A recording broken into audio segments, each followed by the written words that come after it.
I had no electricity for over a day. Thank you, Hydro-Québec.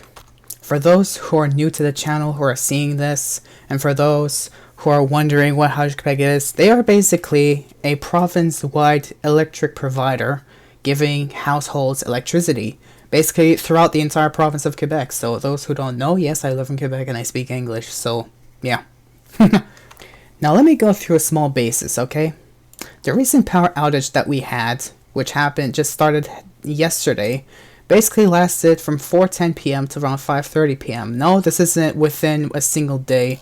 This is between a course of over a day, which basically happened on Sunday and Monday. Now I'll tell you about this power outage that happened. First of all, I was kind of sleepy in the afternoon, but then the storm woke me up around 4, when we kind of still had electricity, but then it went off for like a moment. It came back soon after, and so whatever happened. I was still like trying to like go back to sleep. And then finally, the storm came in itself. And before the storm even came in, the power was knocked out entirely, completely for good.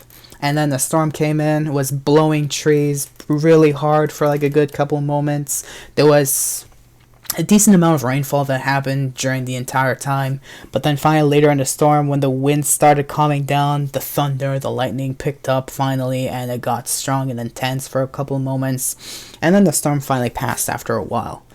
So after that storm, the electricity was sure as hell to basically be out entirely for good. Now the last storm that we had like 3 months ago was because of a derecho. Of course, this storm that happened was more of an isolated thunderstorm, more or less, give or take, which basically gave my power outage a long duration of time, from Saturday to Wednesday, which lasted from 5 in the afternoon when the storm finally took the power out until 10:51 when stuff was finally substantial enough and well acceptable to let the power come back to normal. Now, why is all this like crucial information for me to tell you? Well, first of all, let me tell you something. There was once upon a time, last year in July, there was a car accident that happened which involved a Ford F-150 with a trailer. I think it was a Ford F-150, but it was a typical civilian truck. And he smashed right into a power pole, splitting into 3 chunks. And that happened last year in July, right near my house. And I didn't witness the accident, but I witnessed the damages myself, which the power was still running, so they had to actually dispatch a team to cut the power, take the pole out, take the driver out, so on and so forth, and then put everything back to normal and put the electricity back on. That took about 12 hours, and they were working overnight. They were checking every pole around here to see if there are any poles that got damaged because of the vibration from the wires and so on, because the wires are pretty heavy up there on those poles. I could tell you that. And it took 12 hours before the power came back. So to change one pole, it took about 12 hours. Now here is something that I gotta tell you. Seeing the power outage that I have had since yesterday, from what I've heard from neighbors, has infuriated me to a point that I feel cared less about as a customer of electricity. From what I've heard from nearby neighbors, they have said that after they went like early morning shopping nearby and then they started coming back, they saw a truck was finally dispatched this morning at 7 in the morning to repair a power pole that was severely damaged by a lightning bolt. A truck was dispatched at 7 this morning, all the way from 4 in the afternoon when there was no electricity, give her about like half an hour later than when the storm would have passed. Then they would have probably been dispatched like an hour later, but that's besides the point. They actually had a truck on scene at that pole initially starting at 7 this morning, and I'm wondering to myself, how come it took over 12 hours not to fix the pole or even have anyone there, but to finally get someone there to take care of it?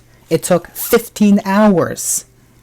Another thing that I've heard recently was that they have, I don't know, a contract, an agreement, or whatnot, whatever they call it, that they have signed where technicians on the weekend don't have to work if they don't feel like it.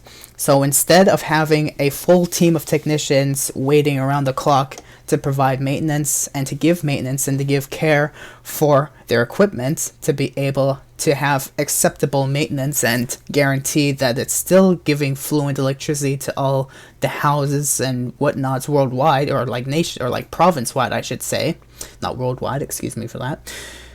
I'm just thinking to myself, for those technicians who are actually there working on the scene, on the spot, who are still working even on weekends, I have full respect for them.